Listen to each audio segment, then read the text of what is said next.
Hello, Steve White, Steve Arts 89. Well, a little bit of good news from the rumour mill of Midnight's Edge. I know I shouldn't say that name because, they're like, that they have a reputation for just making stuff up and creating rumours and all that. But I'm a little bit addicted to them because they tell me what I want to hear. And that's how propaganda works. But yeah, they did seem to be calling on some actual interviews and comments and real things, not just pulling it all out of their ears.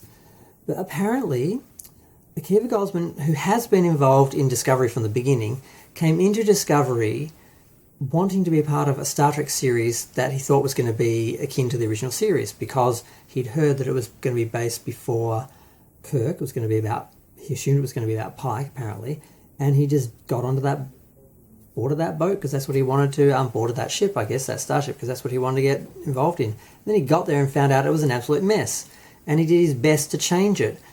He apparently was the one pushing to put Captain Pike and the Enterprise in Season 2. That apparently was his doing, and if you all seen Season 2, the only good parts, the only good episodes, although not one single episode was actually fully good, but all the good scenes in the few episodes that were tolerable were the ones that involved Captain Pike, when he wasn't being muzzled or beaten down.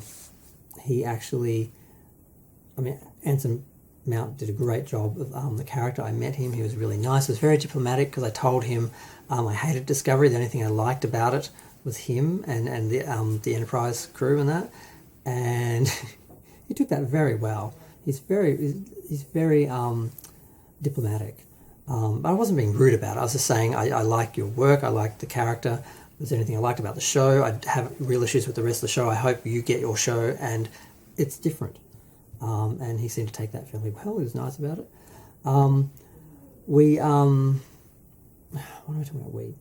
They were pushing, Akiva Goldsman was pushing and they were fighting back the whole time about doing a Pike series. So he apparently was the one behind all this, and when Anson Mount was hired, he didn't realise all this drama was going on. He just thought he was being hired to do 1 year. Akiva wanted a Pike series the whole time. He was pushing for it the whole time, and he set it all this up in Discovery to do the series. It was all part of that, and Anson Mount didn't know he was getting roped in to do a whole series commitment. So that's probably part of the reason why the negotiations went on the way they did, not just the supposed drama where he got accused of assaulting a director or something and being fired for that, which is what supposedly Paramount said when he got let go. They pointed that out, like just to give him a little kick in the back on the way out the door. But I didn't actually research that myself to check all that actually happened, all the reports that actually happened. It was just something I heard. So, yeah. But part of the reason they probably did take so long to negotiate wasn't just that Kurtzman didn't want to do it, and they're sort of saying, well, we'll do that like after we do our more important shows like Picard and Lower Decks and Prodigy and all the things that Star Trek fans don't want and aren't interested in, and no one wants or is interested in. Also, Anson Mount was probably negotiating because he only signed on for 1 year. He probably didn't want to do like 4 or 5 years. He probably didn't want to become like one of the Star Trek captains, because once you do something like that, that's kind of your typecast for the rest of your career, really. Very few people have escaped that mold. They've had a whole little industry of things come out of it, but there's like a ceiling to that. And he's been fairly successful with shows. He probably wanted to just act for a bunch of years and be a whole bunch of different characters and never sort of become associated with one of them. But I guess that they negotiated a good deal, and here he is coming back. So apparently Akiva was pushing for it the whole time, and he did a lot of this behind Kurtzman's back, apparently, which is another good sign.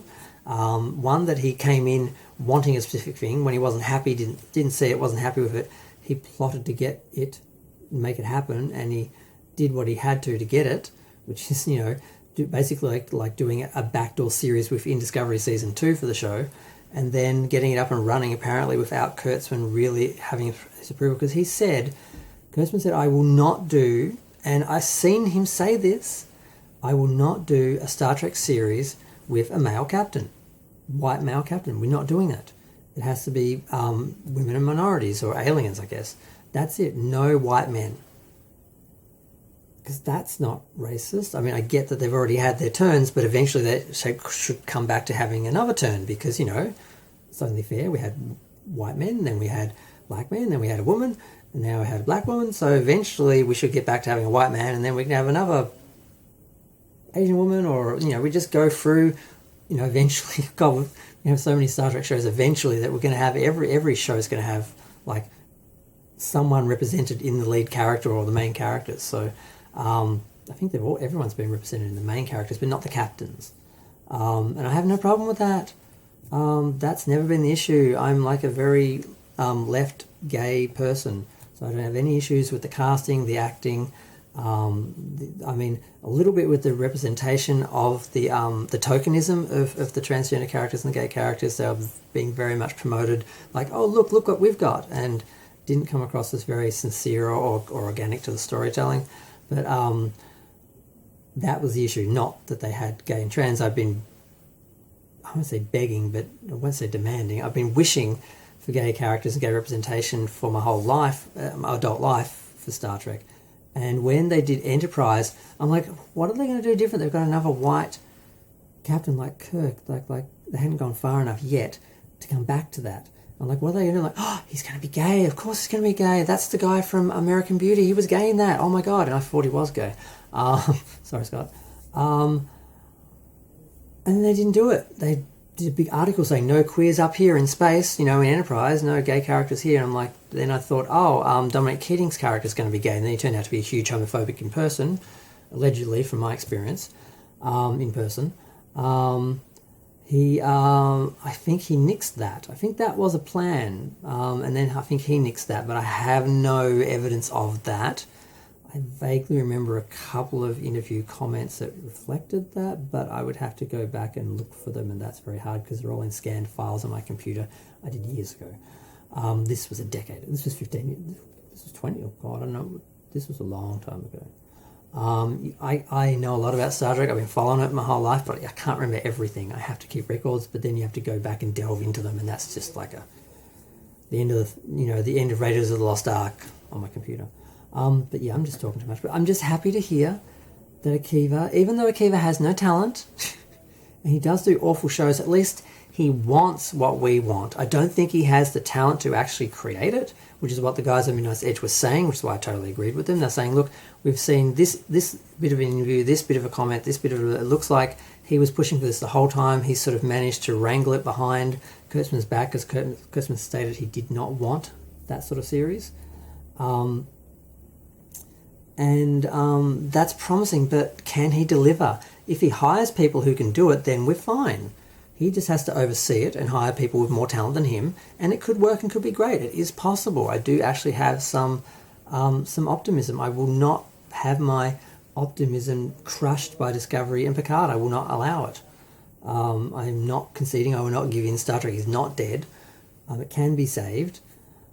When it will be saved is another issue. But I'm feeling better about the series as we go on. They're really trumpeting hard to say we're doing episodic, we're redesigning things to actually look like Star Trek, so when you see it you feel like this is that era and everything. Now they can't promise all that and not deliver, because who's going to show up the second week, the third week, the fourth week? They're not that stupid. They tried that with Discovery, where they said, oh, it's going to be this, it's going to be that, we've got these weird Klingons, but they're just an ancient order of Klingons, and then it turned out no, that's just all of them because they designed the whole race that way and they changed everything. Blah, blah, blah. I don't think they're going to try that again. They thought we were stupid and gullible, and then they found out we actually won't accept what they're giving us. And as Midnight's Edge was saying, and I hope this is true, because they seem to say they know what's in the contracts, but how can they be sure? They're not the people signing them. But the little people who manage these sort of things do tend to talk. But apparently, and this is what I had heard, was that the reason why the shows keep getting made is because Kurtzman and his little shell company, production company, Secret Hideout, gets a huge production fee for every episode. So they make money out of that, because that and all the producers' fees and everything as well, which are huge. They make so much money. It doesn't matter if the show isn't successful. They've got a contract to make them. They have to make them. They get money out of them, and it doesn't matter if they make no money on Netflix and Netflix passes, and if they make no money on Amazon, that they sort of don't really want it either, because they still get money, and that's why they're loving this contract. It was gifted to them by Les Moonves on his way out the door to being charged with rape and sexual assault and all of that, and he just was his last little bidding farewell to the Star Trek fans by absolutely screwing them with getting stuck in this contract with these guys where it's just cemented and ironclad, and they make enough money out of it. The show doesn't even have to be successful that they can keep just putting them out. That's the story. That's how it's being told. I don't know any different, but it makes sense because from everything I've seen, it's not successful. So how they could keep it going without this sort of agreement, because I know the streaming services like Paramount Plus, they need the content, but if they're paying for it and they're not getting the viewers back, they're not going to keep going. But in that sort of circumstance, they're kind of stuck. And we will see in a year or so when the contracts end. The story is basically they've been given the 5 series. That's all they're going to get, and Paramount's just going to wait for them all to run out because they can't end any of them. They have to wait till they run out and finish naturally, and then they can make their shows and go on without Kurtzman that being involved, because the understanding is they don't want to bring him back. Just like with the films, they don't want to bring JJ back. Supposedly, it's just PR that he's involved in the next film. That they've put one on the slate because Paramount wants to make one, but they don't want to make it with him. But they're not exactly telegraphing that at the moment. And I hope that's true, because I'm just talking about rumors I've heard from other people. I don't have any sources myself. I did once upon a time. I knew someone once who sort of seemed to know what was happening because where they were working, but that's been a long time. Yeah, I'm going to go. I'm feeling a bit more optimistic. I just wanted to share that little bit of optimism because I do think Akiva, his heart's in the right place. I think he might know what Star Trek is, but he doesn't know how to do it himself. If you can hire someone else to do it, I think we're okay. The other possibility is that he really doesn't know what made Star Trek work, and he likes Star Trek for the wrong reasons, and that's part of the problem we've had with a lot of these creators. They like Star Trek for the wrong reasons. They like Star Trek in spite of the elements that made it great and unique, and that's why they've really worked hard to eliminate those things and create their version of Star Trek, which is basically just the same as any other generic science fiction show or dystopian universe show. So that's why we're in the mess we're in, and I'm just feeling optimistic and hoping that it's a ray of light. I'm clinging to it. Just let me have it, please. I have to go. Thanks, bye. Another thing I forgot to mention, I think these are rumours, but there were reshoots done, and the rumour was that basically the end of Picard, they had Admiral Hubris flying in and saving Picard, and then they reshot that with Captain Riker. And that's obviously a much better ending, and that makes sense. And apparently Akiva was responsible for that, along with the reshoots where they basically created the whole episode where Picard beams down to the planet that Riker and Troy are on, which then, of course, is the reason why he rescued him at the end. And that whole element, which is the only part of the whole series, the whole season of that series that works, is that episode on its own is fine, the only one out of all of them, and the ending is kind of okay where Riker shows up, even though they did just cut and paste the same ship over and over again because they didn't apparently have the budget, despite all the money they're spending, which is apparently just going to producers and production fees. They didn't have enough money to actually create enough ships to actually fill a fleet. But I meant to mention that, so I thought I'd just throw that on the end. So yep, feel free to share, like, comment, subscribe. Let me know what you think of that. I'm starting to think Akiva, there's some hope. I still am feeling hopeful. I'm just going to leave it there and see what happens.